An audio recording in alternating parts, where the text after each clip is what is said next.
Por el Cusco, Luis Aragón, de la bancada de Acción Popular, se encuentra con nosotros. Muchas gracias por acompañarnos. Y veníamos conversando sobre una teoría que él ha desarrollado y dice, están pidiendo adelanto de elecciones, ¿para qué y por qué? Esto, por supuesto, al margen de un comentario que quería hacer y preguntarle si usted tiene información sobre esta posibilidad que algunos periodistas locales han denunciado de que se intente tomar el aeropuerto del Cusco durante la madrugada. ¿Ha tenido usted información sobre esto? Bueno, no tengo información de primera mano sobre ese aspecto en particular, pero yo creo que aquí vale la pena hacer una invocación en favor de la paz, la seguridad ciudadana. De todas maneras, lo más importante es que haya concertación, que exista pues diálogo entre los diferentes sectores sociales. Yo invocaría, en primer lugar, sí tengo que hablar. ¿No? Las Fuerzas Armadas y la Policía Nacional del Perú tienen que, por supuesto, actuar de manera objetiva, madura, transparente. Yo sé que tienen una obligación constitucional de tratar de imperar el Estado de Derecho, pero también invocaría que respeten la vida de las personas. Es verdad, el derecho a la vida es el derecho fundamental, digamos, de la Constitución Política del Perú y de los tratados internacionales. El derecho a la vida. Por supuesto que se tiene que respetar también la propiedad pública, la propiedad privada, pero ante todo está el derecho fundamental a la vida, que es un derecho dos cosas importantísimas regulado que en la usted Carta acaba Magna. de decir. Uno, diálogo. Sin embargo, cuando escuchamos al dirigente que hemos podido localizar, a uno dice que no van a hablar, no quieren diálogo. Simplemente está negada la posibilidad, no lo van a hacer. Entonces, ahí, ¿ya qué hace? ¿Quién extiende la mano? Y por otro lado, es más, hemos pasado, y deberíamos volver a poner esas imágenes, donde se anuncia una guerra civil. Gente con banderas del Perú, pero en lugar del rojo y blanco, negro y blanco. Dicen, ahora sí, guerra civil, guerra civil. Ahí están las imágenes para que usted, fíjese usted, ahora sí, guerra civil. ¿Con quién se dialoga entonces? Es que no quieren diálogo, no hay manera. Es decir, esto continúa hasta que sí o sí se imponga la agenda política. Y usted habla del derecho a la vida. Yo digo, el derecho a la vida tiene razón y habrá que investigar escrupulosamente cualquier exceso. ¿Y el derecho a la vida de la gente que está siendo, por ejemplo, amenazada? Y hemos recibido llamadas de ciudadanos en Madre de Dios, por ejemplo. Señoras que dicen, saco el celular para grabar y me amenazan. Me están amenazando con que si yo no paro las actividades, me incendian el local.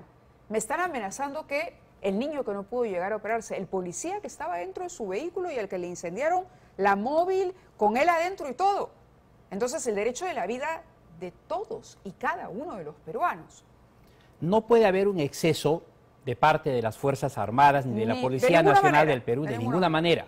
Nosotros condenamos cualquier acto de muerte que exista en la región del Cusco o en la región Puno, Juliaca, etcétera. Sin embargo, también tenemos que hacer un llamado a las fuerzas sociales, a las fuerzas vivas.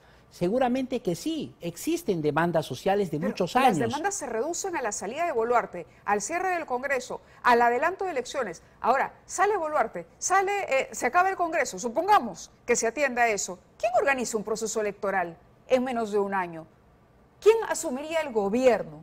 En el fondo la demanda es inviable, ¿me entiende? Bueno, si renuncia la señora Dina Boluarte, pues asume el presidente del Congreso. Por eso, ¿y cree que eso mejorará la situación? El presidente del Congreso se vería obligado a convocar a elecciones generales, ¿no? Entonces, yo creo que ahí, Mávila, hay un tema, y eso yo lo expuse también en la Comisión de Constitución, al margen de todo, y todavía fue antes del 7 de diciembre, todavía cuando era noviembre y había un debate en la comisión. El tema del adelanto de elecciones es un tema, digamos, viable. Se aprobó para el año 2024, pero podría ser viable para el año 2023 también. Eso lo dije, pero en el segundo semestre. Si se ajusta el calendario electoral no puede ajustarse para marzo, abril o mayo del presente año. Eso no se puede porque hay plazos también que cumplir. Pero están pidiendo para el segundo segundo semestre del Congreso, la renuncia del Congreso, que se vayan los congresistas. No se puede ir Boluarte y los congresistas todos al mismo tiempo. Bueno, pero si hay un tema de adelanto de elecciones, el adelanto de elecciones se convoca para el presente año, para el segundo semestre. Eso sí es posible, eso sí es viable. No, mientras tanto, el presidente del Congreso asume las riendas del país. Entonces, ¿usted está de acuerdo en que Boluarte debería dar un paso al costado? Si existen más muertos, si existen más muertes, más heridos y, digamos, la confrontación social no puede retroceder, entonces tendría que verse a renunciar a la señora Dina Boluarte. No había otra. ¿El general Williams? Bueno, el general Williams, el presidente del Congreso, el señor Williams, asumiría como presidente interino. ¿Y cree que no habría más protesta con Williams en la presidencia? Pero con el señor Williams, él ingresa no como presidente para quedarse por mucho tiempo, sino a convocar elecciones. Eso es. ¿No? ¿Qué tanto consenso hay para el adelanto de elecciones? Acaban de otorgarle la confianza a este gabinete por un número considerable que exige, digamos, el reglamento del Parlamento, ¿no? Y se habla de que se iniciaría la legislatura, me parece, todavía en febrero, ¿no? La prioridad, ¿cómo va esa negociación de las fuerzas políticas? ¿Va a ser posible finalmente anunciar ese adelanto de elecciones? Mucho depende de cómo van las circunstancias sociales en el país en los próximos días, en las próximas horas y en las próximas semanas. La situación puede cambiar de la noche a la mañana. No, por supuesto que hacemos una invocación también que no se agreda a la propiedad pública, a la propiedad privada, a las fuerzas vivas. De todas maneras, existen algunos excesos también, pero también lo mismo para las Fuerzas Armadas y la Policía Nacional. Correcto. Ahora, la demanda algunos excesos ha hecho usted. Esto de arrojar trapos o qué sé yo, antorchas a la comisaría de Juliaca. Bueno, estamos indicando que existen excesos también. De ambos lados han existido, pero la presidenta de la República tiene que entender y tiene que saber si esto no calma, si esto no para, entonces también una opción que se puede dar es dar un paso al costado. Entonces eso, si bien es cierto, en estos momentos la situación está grave, si empeora, ¿cuál sería la salida? ¿Imponer el Estado de Derecho? Sí, por supuesto, pero el Estado de Derecho también, con más muertes y heridos, creo que no sería viable, ¿no? De acuerdo, le agradezco que haya estado con nosotros esta noche, ha sido el congresista por Cusco, Luis Aragón. Vamos a la pausa y regresamos al